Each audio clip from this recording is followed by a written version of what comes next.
Alright lads, so today we are finally getting around to showcasing the new 4th anniversary Full Holo Ichigo with his newfound resurrection in the Brave Battle game modes. It's taken me a while to do it because he's kind of a weird one. Even though his resurrection is a good upgrade, the Brave Battle meta in of itself is kind of a competitive one. And sure, you can use him, but it's going to be kind of hard to demonstrate how good he is in this mode with the way he was just designed. I will say though, it's such a cool character. I'm still happy to showcase him today because I love this character and I'm praying sometime in the future, maybe even this year, we get a new version of this character because he quite frankly does deserve it. For an anniversary character, he has some of the best visuals in the entire game. Still to this day, one of the best sword bombs in the entire game. Unfortunately though, he's going down as one of the worst anniversary characters in the game because he's a Brave Battle anniversary character. Could you imagine for the 9th anniversary, they released an anniversary character and he ends up being Brave Hours? It'd be terrible. It'd be terrible. And in his case, he was actually designed to counter Yachi Unohana.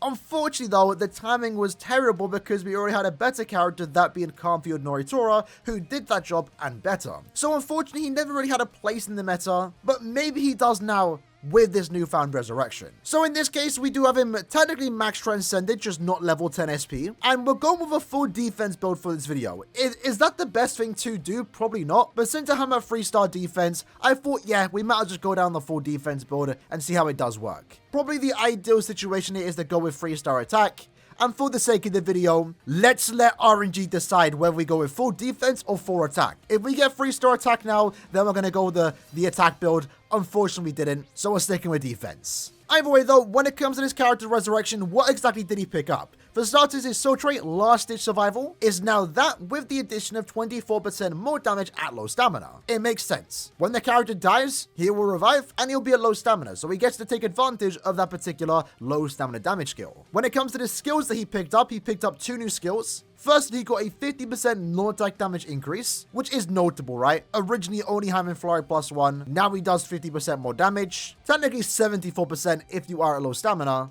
And the next skill that he did pick up was temporary invincibility. So for the first 10 seconds in a Brave Battle game, he does take no damage unless the character he's going against has ignore invincibility, which to be fair, is quite a few characters. For bonus abilities, we've gone ahead and changed it to dodge and also pierce barrier, because we want to make sure he can do damage. And when it comes to the team, we're going to be using this particular team, in this case, Yuha. He's going to be our team booster. Those are the links and accessories, just full attack, full DR, level 10 attack, dodge, and also pierce barrier. Yamamoto, 4 out of 5, he's going to be the carry of the team. Full attack accessories, full DR accessories, level 10 attack, stamina, defense, and focus, with low stamina and also damage to to enemies plus 40%. And then for our main character of the video, right, we have 4th anniversary Full Holo. Again, going with the full defense build. So we have a Chappie, a Golden Chappie, and also Guitar, all with 30% defense. And then we've given him links that give him the most possible defense. So with that said, let's try out, right? What exactly are we even going to go against? I have no idea.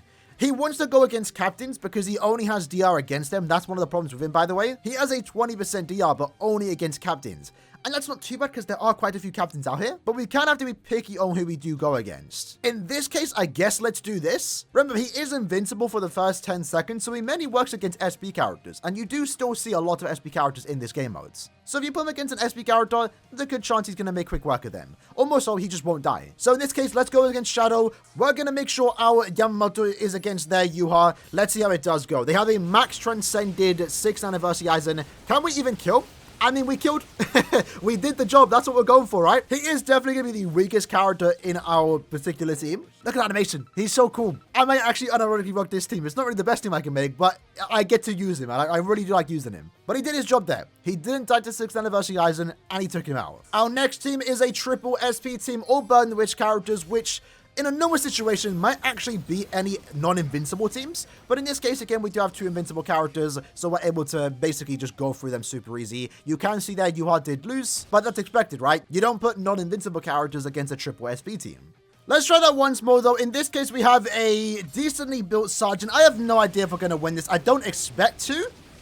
I mean, to be fair, okay, we actually did win there, surprisingly. Okay, I think, remember, we do have the advantage here, right? To really help out Ichigo here, we're using Yuha and also Yamamoto. Yuha to give us the attack boost, defense, and focus increase, but then Yamamoto to lower their attack, focus, and defense so we can get that extra stat advantage. Next up, we're going against my guildmate Zan's ult account, which is kind of funny.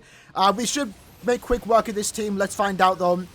Maybe not, who knows? The Ishin might be a problem. We took out their Yuha and also Macy. Now it's just against Ishin, and we're lucky enough able to take down Ishin too.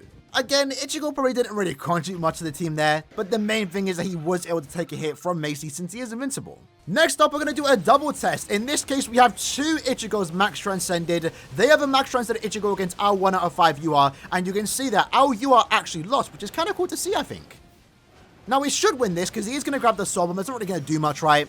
It's a 2v1 right now. There he goes. He goes down, and we make quick work of him, right? But at the very least, hey, if you weren't like a full attack build as did this lad do, a full attack build is able to be a 1 out of 5 UR. So, I guess he has that going for him. If I see a team like this, I just got to go for it. It is a cheap and easy win, but that's kind of the point with this Ichigo since he is immune from taking damage.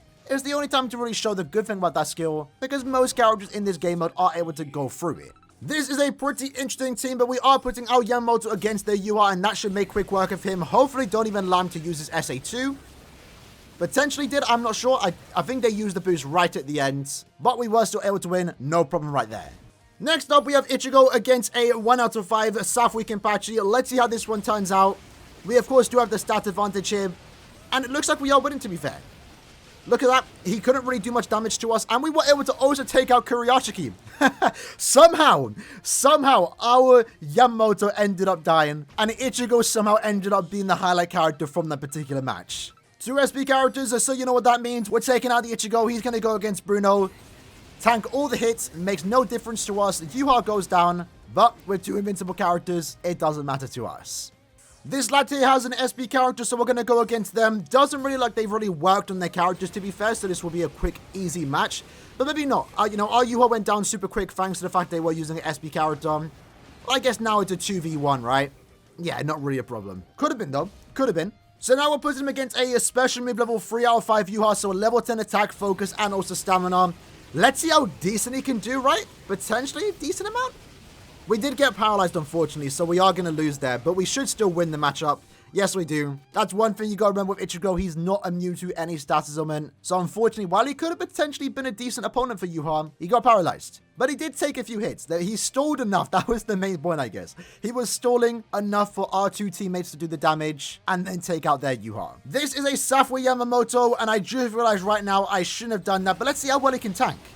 So we can't do damage to him, but he can do damage to us. And he's doing a small amount of damage. The weakening's definitely going to help him out here. But again, the idea is just to kind of stall. And that gave us enough time for our Yamamoto to come up and clean up the work.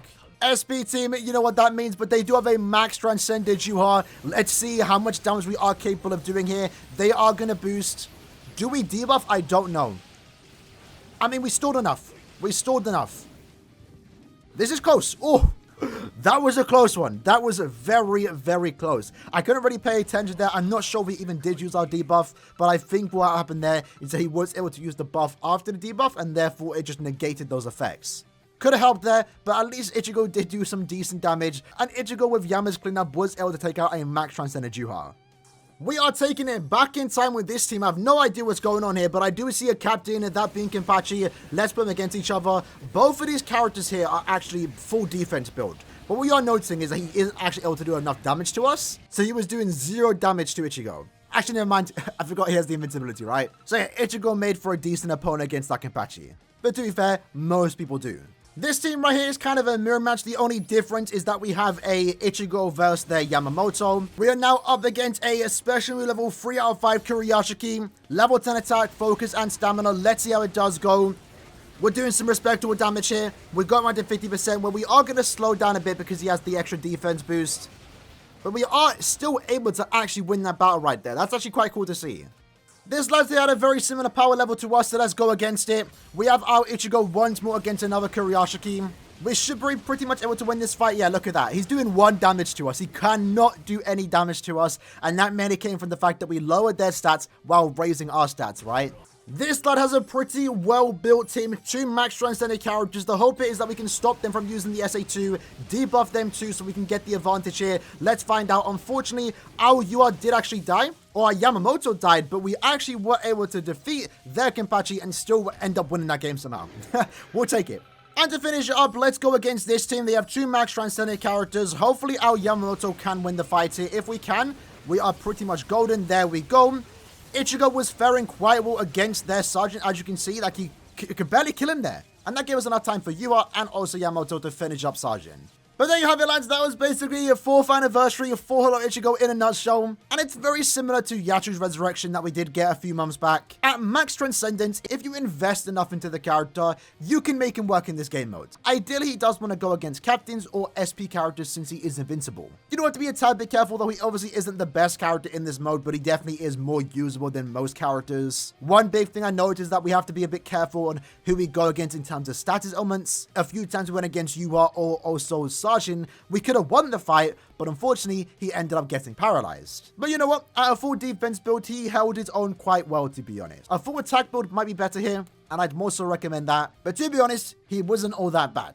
Way more usable than he was, you know, before Resurrection, so we'll take it. Doesn't instantly make him the best Brave Battle character, but it makes him good enough to be used. And if you are a diehard 4 Holo fan that wants to get a use out of this character, the only use he can get in this game, then by all means, throw him onto your team. You can probably make him work, especially if you have 2 other good characters to back him up also. With that said though, hope you guys enjoyed the video. I'll see you guys next time. Take care and peace.